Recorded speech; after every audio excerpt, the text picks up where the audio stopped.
Our guest this hour comes from Europe, but has a serious warning for America and the Western world. She urges us not to make the mistakes of Europe. That's next. I'm the deal maker, and as the deal maker, I know what makes a deal. And I have said in The Art of the Deal that sometimes a deal is not possible. And I'm telling you, as the deal maker in chief of the world, this is an issue where a deal isn't possible for this reason, that you cannot make a deal with people whose basic premise, whose basic proposition is one that no civilized person should accept at all, and that is the destruction of the State of Israel. And so, therefore, given that you, the Palestinians, are still set on this appalling aim, there will be no deal from me, no negotiation at all. You will get nothing from America. You will get no money. You will get no diplomatic recognition. We will no longer regard you as statesmen in waiting. You are not. You are terrorist supporters and people who wish to exterminate another people. As such, you'll be treated as political and diplomatic pariahs.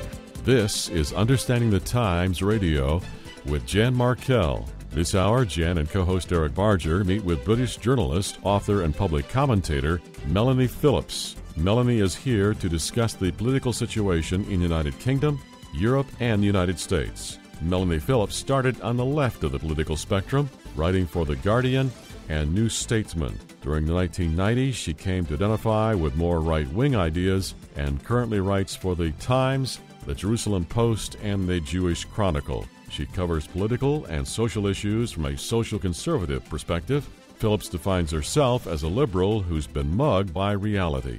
To get the conversation started, here's Jan Markell.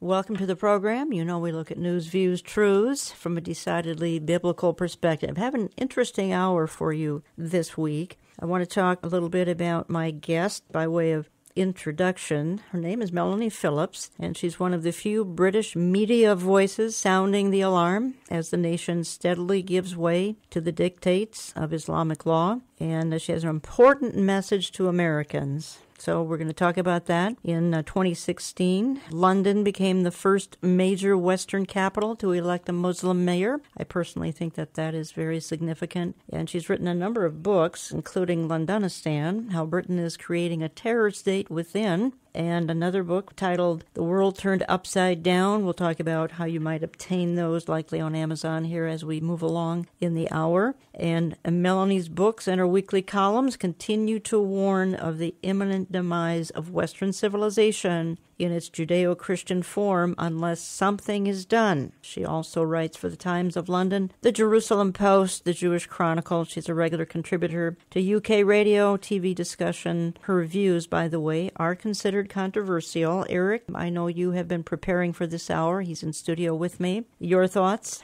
Well, as I watched the YouTubes, I found myself saying amen more times than not, stopping and re-listening, and she's got some interesting points, and the way she says them, I think, are so important. So I hope folks will listen up. This is going to be great. Melanie Phillips, welcome to America. Welcome to the studio. Thank you very much. Pleasure to be here. You are doing some speaking across country? I am. I have been traveling across the country. I started in California. I was then in Oklahoma, then in Des Moines, Iowa, and here, and I'm going on to New York and so on. And so it's been a very interesting tour. You're speaking to conservative groups, to mixed groups? A variety of groups. I'm speaking to some Jewish groups based in synagogues. I've been speaking to conservative groups as well, and some Christian groups. How are you received? Pretty well. One or two people have, made it clear that they don't agree with what I'm saying. That's absolutely fine. But by and large, I've been speaking to people who are broadly on side. I used to worry that was like preaching to the converted, and that it used to worry me that the people who don't agree with me don't turn up. But they don't turn up because they will not engage with the arguments. They prefer just to demonize the people who oppose them. But I came to realize some time ago that actually preaching to the choir was not something that was to be sneezed at, because the choir is very beleaguered, the choir is very besieged, and the choir is in danger of forgetting or even not knowing the lines of the song that they should be singing. So I've come to realize that I do play a role. I can play a useful role in telling them stuff that maybe they don't know, or they've forgotten, or they're too frightened to hear, and basically giving them a kind of encouragement just by the fact that I'm speaking up in public as far as I can. It makes them feel they're not alone, and I believe that's a useful thing that I can do. Well, I remember when your book, Londonistan, Londonistan came out, and that's a few years ago. It's over a decade ago that it came out. I remember it very well. And when it came out, there was no Arab Spring. Hadn't happened yet. There was no war in Syria. Hadn't happened yet. The mass migration to Europe,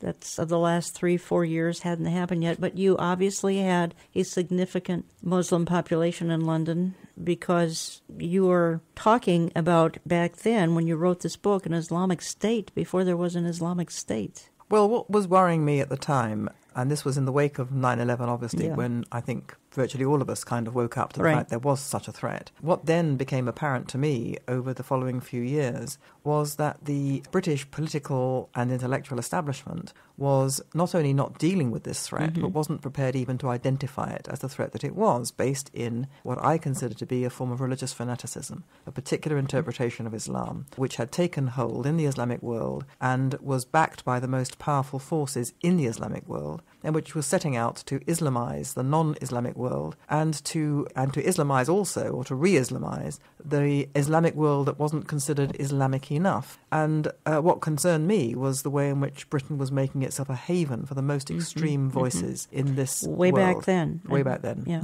before all this immigration issue even began. I mean, the serious immigration crisis. Yes, well, Britain had an immigration of people mainly from Pakistan, Bangladesh, who were Muslim, and those people who came into Britain were fine. They were people who came for work. They came typically from poor villages in Pakistan and Bangladesh. They weren't particularly pious, they weren't particularly religious. They simply wanted a job and a peaceful life. What we didn't realize, what Britain didn't realize at the time, was that they brought with them religious institutions which had been radicalized in Pakistan and Bangladesh. They had been radicalized by the Saudi-based Wahhabi interpretation of Islam, which is the interpretation of Islam which is jihadi Islam. It's militant, it's aggressive, it believes in Islamizing the people who are not Islamic enough or not Islamic at all, and they're the people who cause us the most problems today. And they brought with them, the immigrants to Britain brought with them the institutions that had been radicalized by this Wahhabi version of Islam.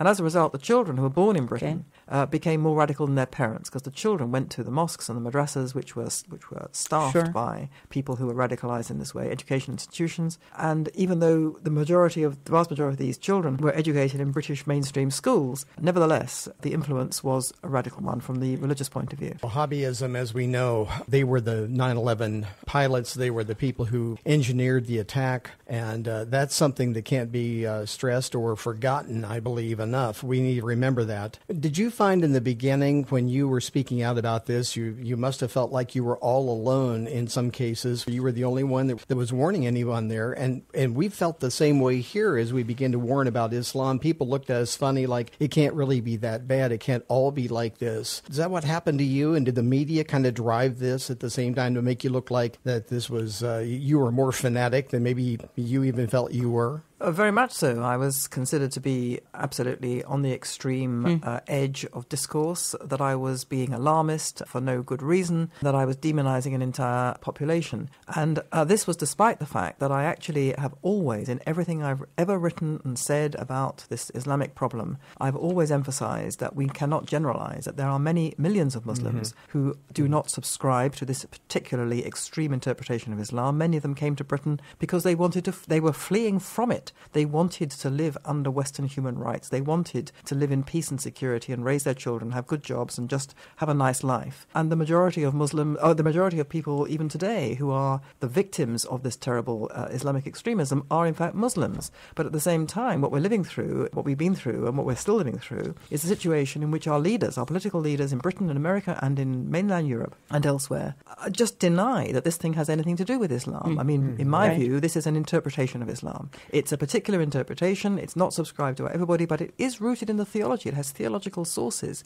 And it's ridiculous to say it's got nothing to do with Islam. And our leaders deny this. And, if you can't even name properly the thing you're up against, if you can't accept and acknowledge that what you're up against is religious fanaticism, which is a different order of magnitude completely, different type of threat from any other threat, when people believe they're motivated by the defense of God, which is what they believe they are, then if you don't understand that, you cannot possibly deal with it properly. You're listening to Understanding the Times Radio. I'm Jan Markell. I have in studio with me Melanie Phillips. I'm going to give you the rundown of what her credits are again a little bit later. Again, I got familiar with her over a decade ago, Londonistan. when that came out, about 2006. Eric Barger in studio with me. We're talking to her about, well, quite frankly, it's sort of a subtitle of the book Londonistan. It's really a warning to America about all who care about freedom. And obviously, Melanie, Europe is going through some trials. Now, what I read in your book, what I read online, in Britain, God is pretty much dead. Now, God didn't die, but Great Britain and other parts of Europe have thrown him out. And they've replaced him with superstition, replaced him with government, replaced him with multiculturalism, replaced him with diversity. And I even read where some are, instead of God, they're turning to witchcraft, they're turning to psychic activity, they're turning to astrology. In other words, anything but God. Churches are being turned into mosques. I mean, this is a serious warning to the Western world, to our part of the world, United States and Canada. Serious warning. Well, I think you put your finger on it, and indeed I developed these precise themes in my subsequent book, which was published 4 years after Londonistan, called The World Turned Upside Down, The Global Battle Over God, Truth and Power. And what I say in that book is that two things have happened in the West which feed into each other. One is the systematic erosion of Western national identity and the Western values, which are based on the Hebrew Bible and Christianity. And they have been replaced by a whole lot of secular ideologies or isms, moral and cultural relativism, multi-culturalism, and all kinds of other ideologies. These ideologies, if you drill them down, they all have a common core, which is the despising of and the desire to undermine and overturn the core values of Western society, which are based on the Hebrew Bible and on Christianity. And these ideologies brook no dissent because they drive all before it, because they are ideologies where the power of the idea drives all before it. It cannot be gainsaid. It cannot be challenged. And the reason it can't be challenged is because it's not just an idea. It's not just a point of view. It's a point of view that is considered to stand proxy for virtue itself. If you believe in multiculturalism, for example, you are motivated by the desire to make a better world based on the erosion of bigotry. Bigotry only comes from people being divided, so you avoid division by saying that no culture can consider itself to be superior to any other. And that way you basically get rid of bigotry from the human heart. Who could possibly disagree with that? Well, I would disagree with that because I personally think the West's values, based on biblical morality, are better than anyone else's values. But if I say that under the doctrine of multiculturalism, I'm a bigot and a racist and a phobe and all the rest of it. So these ideologies can't be gainsaid. You cannot argue against them. And as a result, not only are they destructive of the basis of our Western society in and of themselves, but they bring about inexorably a situation where they stamp out dissent. They are innately totalitarian. They cannot brook any dissent. So if people dissent from these ideologies, they can't be permitted to have an alternative point of view. They have to be basically run out of the public square altogether. So in order to do that, anybody who stands up against moral relativism or multiculturalism or whatever it is, they have labels put round their neck. Phobe, bigot, xenophobe, racist, white supremacist, fascist, Nazi, all of those labels. Those labels act as a kind of warning to everybody else. Don't go there. Don't listen to this person because this person is a really bad person, and if, heaven forbid, this person's view should ever gain traction, then the world will become a terrible place. You can learn a lot more, folks, at Melanie's website, MelaniePhillips.com, MelaniePhillips.com. Again, she writes for the Times of London, the Jerusalem Post, the Jewish Chronicle. She lives in the UK, Great Britain.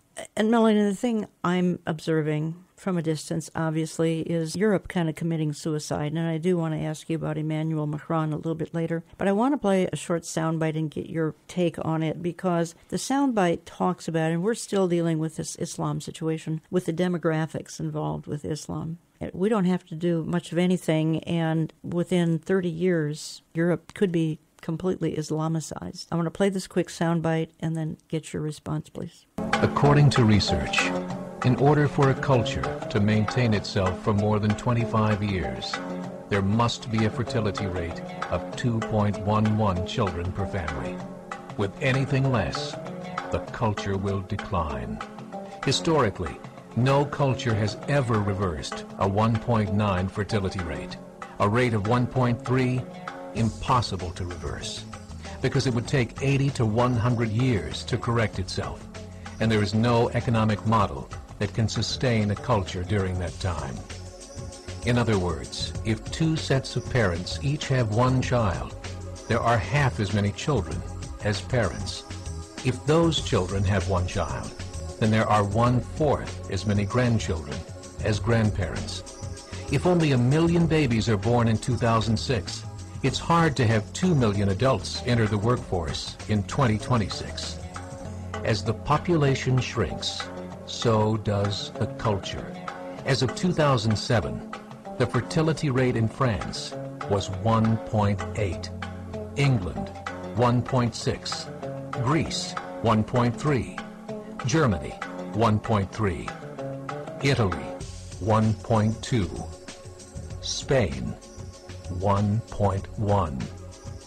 Across the entire European Union of 31 countries, the fertility is a mere 1.38. Historical research tells us these numbers are impossible to reverse. In a matter of years, Europe as we know it will cease to exist. Yet the population of Europe is not declining. Why? Immigration. Islamic immigration. Of all population growth in Europe since 1990, 90% has been Islamic immigration. France, 1.8 children per family. Muslims, 8.1. In southern France, traditionally one of the most populated church regions in the world, there are now more mosques than churches. 30% of children ages 20 and younger are Islamic. In the larger cities such as Nice, Marseille, and Paris, that number has grown to 45%. By 2027, 1 in 5 Frenchmen will be Muslim. In just 39 years, France will be an Islamic republic. In the last 30 years, the Muslim population of Great Britain rose from 82,000 to 2.5 million, a 30-fold increase. There are over 1,000 mosques, many of them former churches. In the Netherlands, 50% of all newborns are Muslim, and in only 15 years, half of the population of the Netherlands will be Muslim. Melanie Phillips, your comment to that? The basic facts are correct. The populations in Europe are not reaching replacement rate. Mm-hmm. So the indigenous population is effectively dying out, and Muslims are having babies in much larger number. So if nothing else changes, that prognosis is correct. But there is a factor here which I think is being overlooked, and where I think I have actually a ray of hope as a result of recent events. It's quite correct to say that if the demography is against you, if you're not replacing your own culture, then that society will die out. Demography drives culture. But culture also drives demography. And the question is why all these countries have stopped replacing themselves. And you could argue that it's to do with the role of women changing, increased selfishness, a society which is much more secular and consumerist, so it doesn't have an investment in the future in the same way. All these things are correct. But basically, I think what it amounts to is a complete loss of hope in the society itself. And that loss of hope is due to a demoralization in the West, partly because of the way in which it's been eroding its own values and culture over so many years. But that itself was caused by a demoralization. I think, and this is a big subject and I have no time to really explore it properly with you today, but I think that a tremendous marker, a tremendous watershed was the Second World War and the fascism that developed in Europe and led to the Holocaust. And I think that led to a real demoralization in every sense of the European mind, that they believed that they were no longer worthy, basically, of existing as a culture. Now, the reason I have a ray of hope is that we see a great tide of protest now developing in Britain and in Europe. In Britain voted to come out of the European Union. Right. In Europe, we see all sorts of convulsions in terms of politics. And basically, these convulsions are driven by two things, and they're related. One is the desire for the Western nation to reassert itself as a democratic, self-governing entity. And the European Union prevents that, very explicitly prevents that. And the second thing is the related inability of the countries of Europe to control their immigration policies as their own policies. Because the European Union's core belief is that it's basically one big country, and therefore people should be able to cross borders at will. And so you cannot control your immigration policy in France as a French person. Now, with the rise of this great populist movement, as it's called, for national identity, has the capacity to bring back the Western nation. If Britain leaves the European Union, Britain will become again a self-governing nation. That, in my view, is an essential first step to regaining a sense of purpose and identity as a nation, and that is the essential first step to a nation recovering a sense of its own hopefulness in its own future, and that could play into a demographic shift for the better. When I get back, I do want to talk to you a little bit about, again, your book is a warning to America, to the West, even Canada. It's a warning. I want to bring it a little bit more to this country in my next couple of segments, talking to Melanie Phillips. I'm coming back in just a couple of minutes. Don't go away. We know you're enjoying the insights today from journalist Melanie Phillips. Week after week, our media team researches guests and material to bring you the best resources to help you discern our times. You can order an audio recording of today's program or any program you hear on Understanding the Times Radio when you phone 763-559-4444. We want you to know we take listener feedback very seriously. We're so thankful when you write with your comments. How are we doing? We value your opinion. Send us your comments or questions. Write to us at olivetreeviews.org or address your mail to Olive Tree Ministries, Post Office Box 1452, Maple Grove, Minnesota 55311. In just a moment, Jan and Eric will return with Melanie Phillips.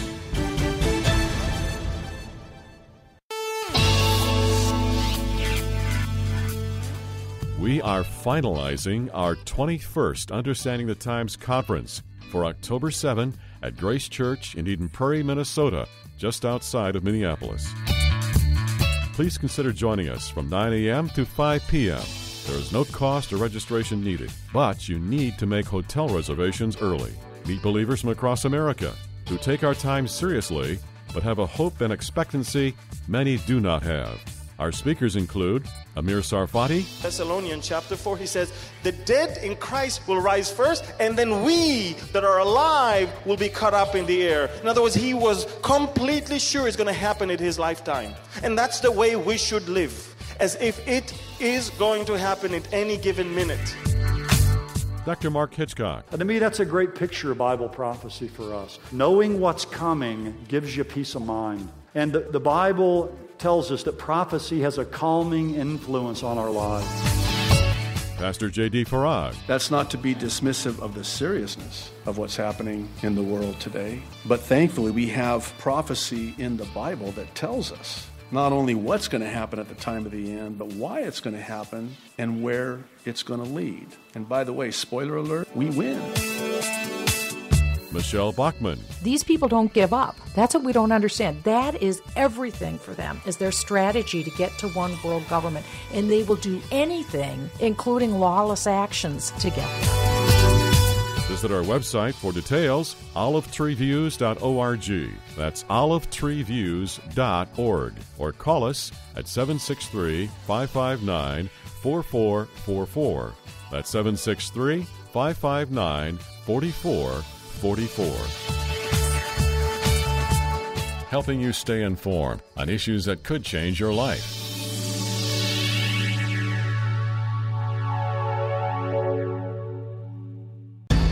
So when you get Islamist violence, when you get a Fort Hood, when you get a Boston massacre, when you get recruitment of young Muslim men born in Britain, the recruitment of those young men to Islamic radicalism, multicultural society stands back and says, we can't say anything about this because it would be racist, it would be Islamophobic, it would be prejudiced because we're multiculturalists. Well, this to me is Western society's suicide note to itself. It's Western society saying we cannot uphold freedom, peace, liberty, equality, decency. Are we really saying that? Of course not. Of course not. So we've got ourselves into this terrible muddle.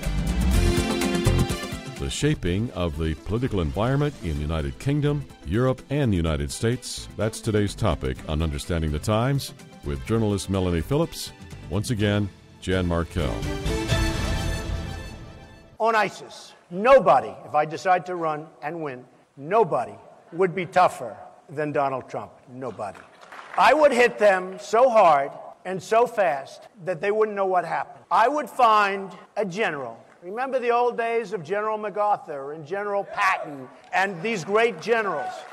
Now, we must have somebody in there. But I laugh as I say, and it's laugh through tears, as you say, look, they're announcing when they're going to attack the other side. How often do you see that? In 2 weeks from now, we're sending soldiers over here, we're going to attack this.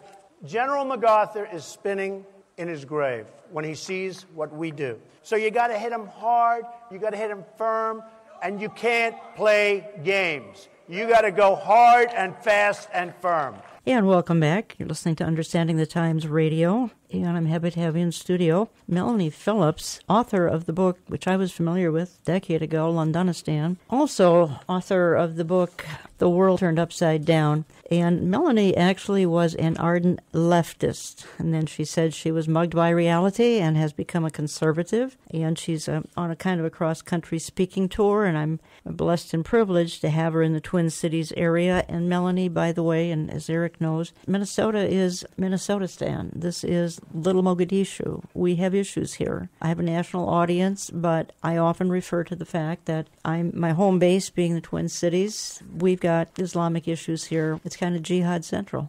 I don't know if you're aware of that. I have been made more aware of it. I was a little aware of it, but I have been made much more aware of it in the last few days when I've been here. France recently had an election. They have a new president. There are some in the evangelical community who are looking at him almost as an apocalyptic figure, and I don't say that to be sensational at all. It's just he's a very intriguing figure. You said they perceive him as a centrist. He's not. He's a leftist. Where do you think he could take Europe? Obviously France. We could start with that, but where do you think? France not going to leave the EU, obviously. Well, he's called a centrist. He's not a centrist in my book. Right. To me, he's a fanatical Europhile. Mm-hmm. He's somebody who believes that all the answers to all the problems that beleaguer France, in particular Islamization, violent militant Islam, which is causing great violence of the French population on a regular basis, and the allied loss of French national self-government through the fact that it's principal country in the European Union. These two things are linked. France can't control its own immigration policy because it's part of the EU. He thinks that the answer to all these questions and more is more and better and deeper EU. He thinks that the greater loss of the French ability to govern itself is a solution to all these problems. Emmanuel Macron seems to me not a centrist. He stands for the view of the world which is globalist, which is internationalist, which denigrates the nation state, which denigrates the West, which denigrates French culture as a particular culture, and all the rest of it. And this view of the world, which is basically the leftist, progressive, liberal view of the world, whatever you like to call it, is the view of the world which I think basically voters in mainland Europe, in Britain and in America have voted against in great number. The precise reasons for their voting are all very different, clearly. Nevertheless, they're basically in revolt against an establishment view which rides roughshod over the desire of ordinary, decent people to live in a country that they recognize as their own culture and to govern it themselves through their own democratically elected parliament, which they can throw out. Now, Macron stands for the opposite of that, and the revolt against that view which almost brought to power Marine Le Pen. Marine Le Pen, who runs the Front National, the National Front, a party which under her father, who was very explicitly anti-Semitic and a neo-fascist type, she has tried to distance herself and her party from him, I think not entirely, but basically that party was a fringe party which nobody took seriously until very recently. And the reason why Marine Le Pen nearly became president of France, she lost to Emmanuel Macron in the runoff, the final runoff just recently, the reason why she was brought almost to power was because of the very things that Emmanuel Macron, in my view, stands for. So the idea that he's going to solve these problems is false, in my view. In the next 5 years, whatever it is, until the next French presidential election, I think we're going to find the pressures that brought Marine Le Pen to the final runoff in that election are going to increase exponentially. Macron, as a fanatical Europhile, is also deeply hostile to Britain's decision to leave the European Union. He has basically said, I'm going to make it as difficult as possible and I'm going to punish them. This man, is an enemy of democracy. The British people have a right to say that they wish to govern themselves. He doesn't understand that. He doesn't understand what democratic self-government is, quite obviously. So I think he's a potential menace quite frankly, not a centrist at all. We have the same kind of fanatical going on here in our streets. People that can't take the election, take the effects of the election and so on. And we're watching this happen in the streets. I think it's going to get worse, honestly. 3 questions, and these are big ones maybe. Do you have any idea what nation may be the next one to try to bolt from the euro? And I guess I would ask then, is there a possibility of a nation falling to Islamic control inside the euro? And will the European community, in the end, will it survive? The last question first, no. In the end, no. The European Union is founded on a whole series of incompatible premises, of which the most glaring is the idea that you can have a common currency, the euro, serving every nation when these are independent nations and you don't have a common culture. It's not like the United States where you have one country, one nation, united by all the things that unite a nation. And consequently, this dislocation between the currency and the politics means that the whole European Union project is bound to collapse, plus the appalling pressures that it's inflicted upon itself by its open borders policy, the demographic changes that are taking place, the huge influx of immigrants which it simply cannot sustain. So I wouldn't expect it to last for very long. I don't know when it's going to implode. If a major country were to leave, in addition to Britain, I think it would be its death knell if France were to leave, which there's no prospect of it now doing so under this new president, Emmanuel Macron, but it could do so if, for example, Marine Le Pen came to power at the next French presidential election. That would collapse the European Union completely. As far as which nation might be the next to bolt the European Union or the euro, and which might be one that becomes basically a Muslim country, I really can't tell you that. I just can't predict this kind of thing. If you'd like to learn more, visit Melanie's website, melaniephillips.com. You can find her books at amazon.com. And Melanie, I played a little teaser a couple minutes ago, and that was a soundbite of Donald Trump saying that he would be tough on ISIS. And ISIS has certainly changed the face of the Middle East, a couple of nations over there. It's actually changed the face of Europe, because that's why a lot of those refugees, some of them anyway, are fleeing, some are coming to America. Do you feel that ISIS could be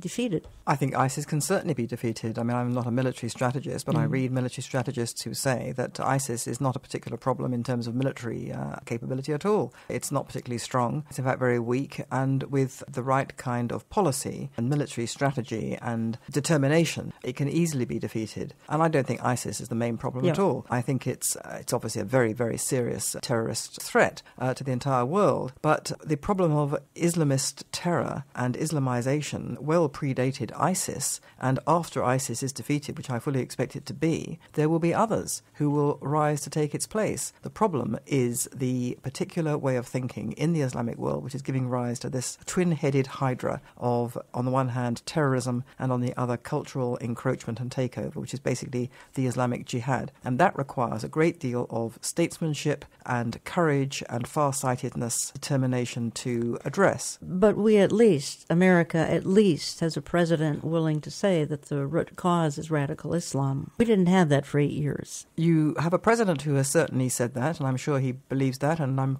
pretty sure he'll say it again. But among his people that he's appointed to his administration are people who say that this is unhelpful to say this. Mr. General McMaster is on record as saying that to use the word Islamic extremism or Islamic terrorism is unhelpful, that Islamic State itself is not Islamic. This is ridiculous. This is ludicrous. And this is part of the mindset that denies that Islamic fanatical Islam is what it is. And if you deny something, you can't defeat it. And, you know, it's a tall order to defeat this thing from inside a country. It's already made such inroads into the fabric of American society the way that it has. Indeed. As a matter of fact, let me just read something here. And I said moments ago, I live in Minnesotistan. It's also called Little Mogadishu, as you acknowledged. You've become more aware of that since you've been in the state here. And I think this is coming to a neighborhood of a lot of listeners. In this part of the country, at least in Minnesota, 165 Islamic centers, societies, mosques, prayer spaces, Minnesota, stretching from south to north. This number includes 21 Muslim student associations on Minnesota college campuses, 11 Muslim student associations in various high schools. The number does not include extensive Islamic parallel society, Islamic schools, clinics, media, daycare doesn't count. Under the noses of Minnesota leaders and law enforcement, Minnesota has also become the hub for promotion, recruitment, and financing of Islamic terror. In fact, we have been known as the jihadi pipeline for about the last 10 years. Now, I think that's coming to a neighborhood all over the country. Would I be right there? I don't know whether this is going to happen. I don't live here, but I do think that there is the possibility that it could extend to other parts of the country if things aren't addressed properly. And the reason why this is all happening, not just here, but also the way it's happened in Britain, is that the way in which our societies have responded to the threat has actually encouraged people to take advantage of the weaknesses of the society to make these cultural inroads. Now, in Britain, it took different forms from here. We have a different political system here. But here, for example, you have a highly politicized system in which you are run as a state by a governor. The governor may be at odds with the people at a lower level of the administration, who I think Minnesota are trying to deal with this problem, but are up against, a Democrat governor. So you're stuck because you can't actually do anything with a governor who actually is not on the same page. And I'm also struck by the fact that much of your law enforcement apparatus, your justice apparatus, is similarly highly politicized. And consequently, you are paralyzed by the fact that so many of your court officials, if I can put it that way, your judicial authorities, acting politically, not in the interests of the country, not in the interests of the society or the state, but in the interests of an ideology which governs their political affiliation. Now, that is a very difficult thing, obviously, to deal with. It can be only dealt with in a democratic way. But basically, it requires, the federal government, it requires president, it requires Congress to draw some lines in the sand here. First of all, the law must be upheld. And it must be one law for all. It must be the law of the land is the law. Yeah. Without that, a liberal democratic society cannot exist as a society. You cannot have parallel laws. And that fact must be upheld. And that means, I think, that a society that, like Britain, like America, should basically say this. It should say to Muslims, look, as Muslims, you're welcome here. You're welcome to form your communities of faith. You're welcome to worship in your mosques. You're welcome to form neighborhoods where you are associated with like-minded people in your communities of faith and your culture. That's fine. But you have to do so on the same basis as everybody else. Every minority, every immigrant, everyone knows that they are in this country on the same basis as each other, which is that we all observe one law for all. And consequently, we cannot have a parallel jurisdiction. Now, the problem with Sharia law, Islamic religious law, is that unlike any other community of faith, this is a religious doctrine which requires a set of religious laws to be imposed which do not recognize any superior secular authority. And therefore, Sharia law in and of itself is incompatible with a democratic Western society. So you're welcome here, but you cannot have Sharia law because that fundamentally goes against the basic principle of this society. If you're here, you have to be here on the same basis as everybody else. There can be no discrimination against you and no discrimination in favor of you. And consequently, this is the line in the sand. No Sharia law, and I would say no extremism. So no Muslim Brotherhood. The Muslim Brotherhood should be banned. And that means that the Muslim Brotherhood, which is entrenched in a society like this in America, it's entrenched in Britain through its numerous subsidiary organizations. It either sponsors directly or it seeds in the sense of providing the personnel with the ideology of the Muslim Brotherhood, which is one of takeover of the West. That has to be banned. And if you were to ban that, and that has to be done at the highest level of the state, then you would actually help remove the propitious circumstances which encourage people to move in and try and take over. Well, in Canada, we're hearing that in some jurisdictions that Sharia law is being considered and maybe even used. And I want to ask that even though there's no way to really project and say, well, where it's going to go, the progression of the way that Muslims have come in and now they've gone from just becoming a community of people in a neighborhood to having no-go zones where police are told not to go, whether it'd be dangerous for them to go.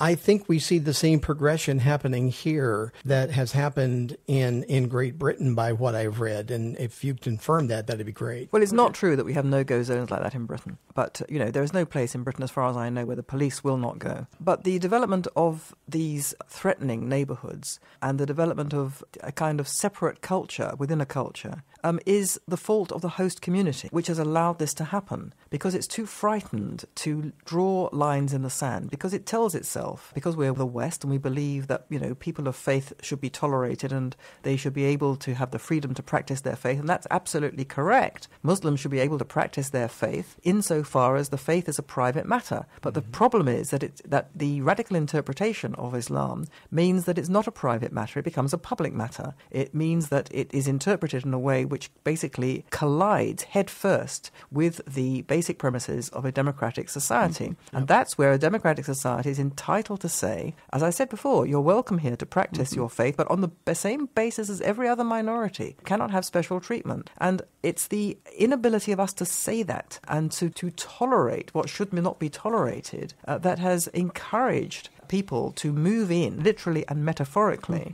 and try and take over the society, because it's open for takeover. Yeah. If you draw lines in the sand, you will discourage that. Well, going back to the problems here in America, I mean, it doesn't help, and again, the PC, politically correct issues and all, doesn't help when we get public schools who are having hijab day, and we celebrate diversity in the schools. We observe Islamic holidays. I mean, we would never observe a Christian holiday, but we observe Islamic holidays in the schools.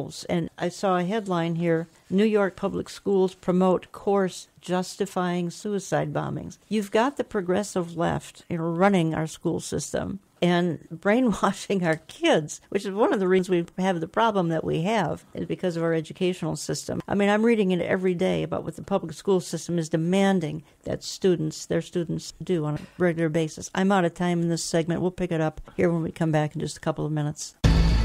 Understanding the Times Radio is a listener-underwritten broadcast ministry. That means the only way we can remain on the air is through your generous financial gifts. During the summer months, we usually find our support dropping somewhat. We need more listeners to help sustain us through June, July, and August. Please consider becoming a part of our growing support family. Many see this ministry as a critical resource, contributing to their spiritual awareness. If that describes you, we invite you to mail your tax-deductible gifts to Olive Tree Ministries, Post Office Box 1452, Maple Grove, Minnesota 55311. You can also give by phone at 763-559-4444 or securely online at olivetreeviews.org. Please stay with us. Jen and Eric will return shortly with journalist Melanie Phillips.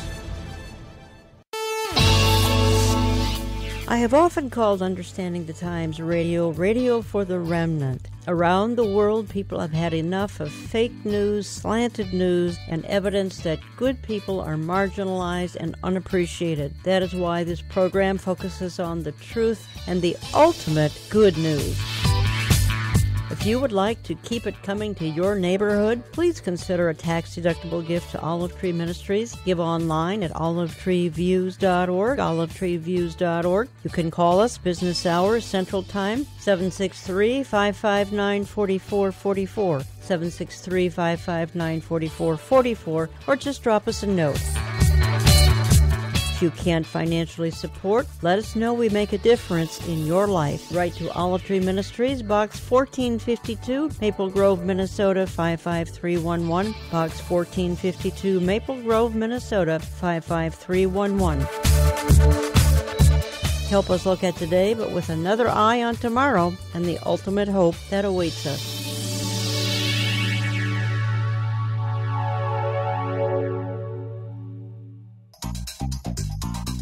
Folks, this ministry has written a little end time study guide, Are We Living in the Last Days? For your neighborhood group in your church interested in these topics. You can cover it in 12 weeks. It's got built-in questions in the study guide. Check it out in my store, olivetreeviews.org. It's in all of my newsletters, print and e-newsletters, or give my office a call. It's $9 for one copy. You can get 10 copies for $60, and those who have an interest in this topic, you can just have a 12-week study, and it's not detailed, it's not complicated. This is Jan Markell. Silence on the uncomfortable themes facing our world is not defending the truth. The inconvenient truth must be told if we are to understand our times. Thank you for being with us each week here on this radio station. Now, let's wrap up today's discussion with Melanie Phillips as Understanding the Times continues. Here again, Jan Markell. And welcome back. And let me just quickly make a brief announcement, a couple of things I want to say. And you can always access this program on my website Saturday morning, olivetreeviews.org, olivetreeviews.org. And let me just quickly say that I will be teaching a Sunday evening Bible prophecy class, June, July, and August, 6:30 to 8 p.m. We're renting the facilities of Kahilat Sar Shalom Messianic Congregation in St. Louis Park on Rhode Island. That's the former Twin City Fellowship Church, the former Twin City Fellowship. Everyone welcome, no cost, no registration. Sunday evening, June, July, August. My national audience, thank you for allowing me to make a local announcement. But we are prophecy deprived here in the Twin Cities area, so it's something I try to do in the summers. It'll be Sunday evening, Kahilat Sar Shalom, St. Louis Park. Eric, you had a comment during the break, and I wanted you to be able to get that in. Our politically correct society has caused us really to bend over backwards not to offend a religion whose printed book, the Quran, tells them not to assimilate. And yet we're trusting somehow that we're going to convince them by our goodness to assimilate, to be a Quranic Muslim. You can't assimilate. And that to me has been one of the craziest things along the way, where you have judges trying to, reform terrorists and all those kind of things. This is not part of the thinking of Islam, I'm afraid to say. So pleased to have in studio Melanie Phillips, again, author of the books Londonistan and The World Turned Upside Down. I believe you have another one called Guardian Angel. You'd have to find them on Amazon.com. Don't call here. We don't have them. Amazon.com. Learn more at MelaniePhillips.com. I gave a tease a few minutes ago, Melanie, about wanting to talk to you about Donald Trump, about Israel. We have all new Israel-U.S. relations. We have a president, in spite of some of his shortcomings, who has a heart for Israel, and I think you would agree to that. Very much so. I think he has a genuine affection for Israel, a genuine desire to protect it. He is certainly a welcome change from what's been the case in the last 8 years under President Obama, who I believe had an animosity, deep animosity against Israel and endangered it. And we see that President Trump has already done some things which help Israel. He has indicated to Iran that he is not happy with the Iran deal, which I think endangers the entire world. Quite how he will deal with this problem of the terrible Iran deal remains to be seen, but at least he has laid it down that he is unhappy with that state of affairs and he wishes to rein back the increasing power of Iran. He has also put a wonderful person into the United Nations, Ambassador Nikki Haley, who for the first time in my lifetime is somebody who is standing up in the United Nations and telling them that their irrational and really quite deranged animosity towards the state of Israel is completely unacceptable. Again, we have to see the United States putting its money where its mouth is. I would like to see it withdrawing money from the United Nations as a result of its ridiculous and dangerous attitude towards Israel. But that's a tremendous advance. Now, in terms of Israel and the Palestinians, there's a lot of confusion and concern among certain people in Israel itself and among people who support Israel that President Trump has been too friendly to the Palestinians, given that the Palestinians, in my view and in the view of many, have a non-negotiable agenda, one of basically wishing to destroy the state of Israel as a Jewish homeland. So why is President Trump making nice with them? Well, we don't yet know. It's possible that he is going down the same peace process rabbit hole that has entrapped successive administrations, but it's also possible that he's giving the Palestinians rope with which to hang their own cause. He invited Mahmoud Abbas to the White House. It was all very friendly and very loving and very nice, but he set the Palestinians a high bar for them, a very high bar for them, which is basically they've got to stop teaching their children to hate and to murder Jews. They've got to stop paying the terrorists' families salaries for blowing up and murdering Jews. And this is a high bar for them because basically he's saying, we expect you to be a civilized people. We expect you to actually want to live alongside the state of Israel and not destroy it. Can you show us that is the case? And so far the Palestinians have said, you must be kidding. You mad? We're not going to do this. So now the question will be, given that Mr. Trump, the President Trump, by his own lights, wishes to preside over a deal. He wishes to bring about the deal of deals and bring about peace between Israel and the Arabs. Okay, is he going to understand that on this particular issue, there can be no deal. You can make no deal with the unspeakable agenda. You cannot negotiate with the non-negotiable. If you try and make a deal with an agenda which is unconscionable, then you end up being the handmaid to evil. And I don't think he's going to do that. So the question is, what's he going to do when it becomes quite clear the Palestinians are not going to meet his requirements? What's he going to do? I think I know what he should do. I don't know what he's going to do. Tell us what he should do. What he should do is say, you know what? I'm the deal maker. And as the deal maker, I know what makes a deal. And I have said in The Art of the Deal that sometimes a deal is not possible. And I'm telling you, as the deal maker in chief of the world, this is an issue where a deal isn't possible for this reason, that you cannot make a deal with people whose basic premise, whose basic proposition is one that no civilized person should accept at all, and that is the destruction of the State of Israel. And so, therefore, given that you, the Palestinians, are still set on this appalling aim, there will be no deal from me, no negotiation at all. You will get nothing from America. You will get no money. You will get no diplomatic recognition. We will no longer regard you as statesmen in waiting. You are not. You are terrorist supporters and people who wish to exterminate another people. As such, you'll be treated as political and diplomatic pariahs. When and if you change that agenda, we're open for discussion, for a deal, for a negotiation. But insofar as you have an agenda which no civilized person can tolerate, then you are out of here. That's what he should be saying. He should be changing the entire narrative. Until now, well-meaning administrations have said this is a fight over land, over the division of land between two peoples with a claim to the same piece of land. Not true. Not true. For 100 years, this has been a fight which has been caused by the desire of the Arab side to exterminate the Jewish homeland, and furthermore, what they're always trying to do is to rob the Jewish people of its own history, to pretend that the Jewish people, who are the only people for whom the land of Israel was ever their national kingdom in history, that they are pretending that that isn't the case and that the Palestinians were there first. Historical illiteracy of a high order. Unfortunately, many in the West who are ignorant of Judaism, of the Bible, they're ignorant of history, they're ignorant of the Middle East, they have bought into this in large measure and they believe it. So it needs the President of the United States to reshape the entire narrative of the Middle East, to start educating the world in what is actually going on in the Middle East, and to start standing up for truth, for history, and for doing the right thing, for justice, against the lies and the falsehoods and the extermination agenda that has held sway for all these decades. Yes.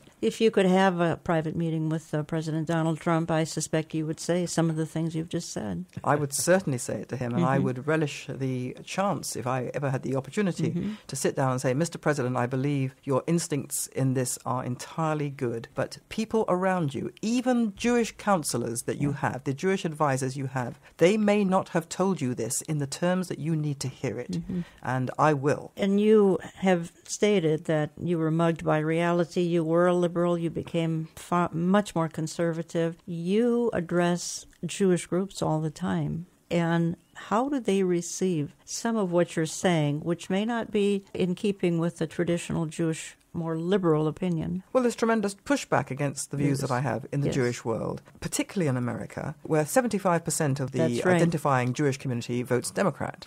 And that's a whole different story. That's another story, quite why they are wedded to this. But they're basically wedded to it, I think, because they have secularized Jewish religious ethics and have departed, therefore. Do they even care about Israel? The number who care is diminishing as their attachment to the religious ethics of Judaism is becoming more attenuated. So in direct proportion to that, their attachment to the State of Israel is becoming weaker, and their children are being turned by the prevailing liberal, progressive zeitgeist that they get from the media, in particular from the universities. Their children are being turned hostile. So this is a very difficult situation. It's happening in Britain, but not in the same way, not to the same degree. As a culture loses its way morally and forgets the basis of its faith, and we're watching that happen inside the Jewish community. Exactly what she just said. And you can't help but think about the 60s and free love trying to fill a void because we didn't feel good about ourselves, and now look what's happened to us. I would just like to say that I live in two worlds, the world of Israel and the world of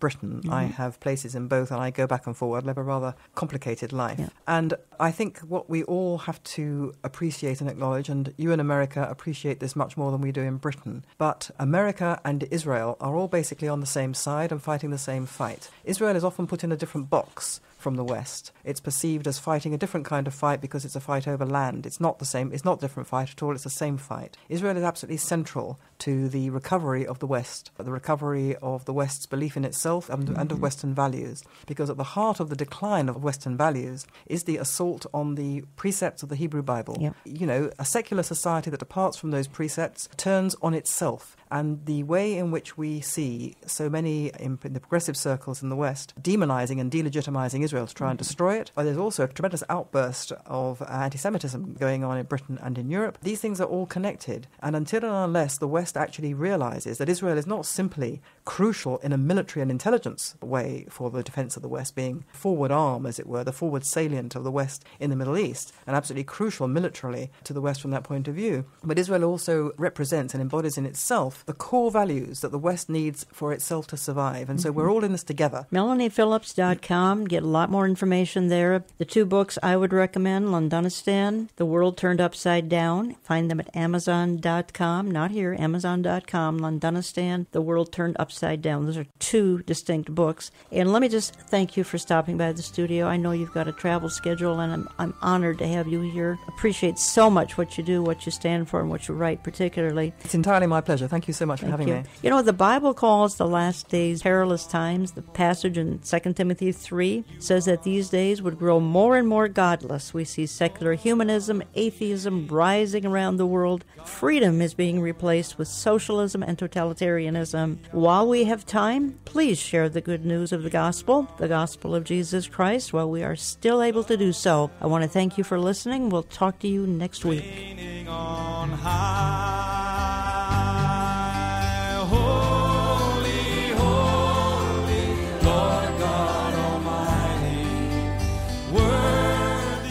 Thank you for joining us for today's Understanding the Times Radio with Jan Markell. We continue to reach the world by reporting current events from a biblical perspective. Costing us thousands of dollars, this listener-supported program is delivered each weekend, nationwide and into your home. You can help us produce and distribute this broadcast. We invite you to partner with this ministry. With our ever-changing world, men and women of faith need to be aware of current events as reported and discussed through the lens of Scripture. With the blessed hope in view, each week Jan Markell brings you compelling guest interviews to highlight the dangers in today's world.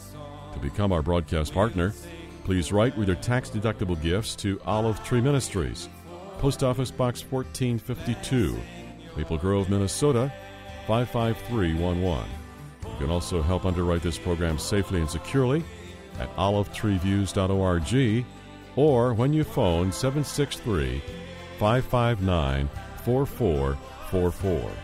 We're looking forward to hearing from you this week, and please continue to pray for the Olive Tree Ministries team. For daily global updates with a biblical worldview, 24 hours a day, log on to olivetreeviews.org. Next week, Jan returns with another program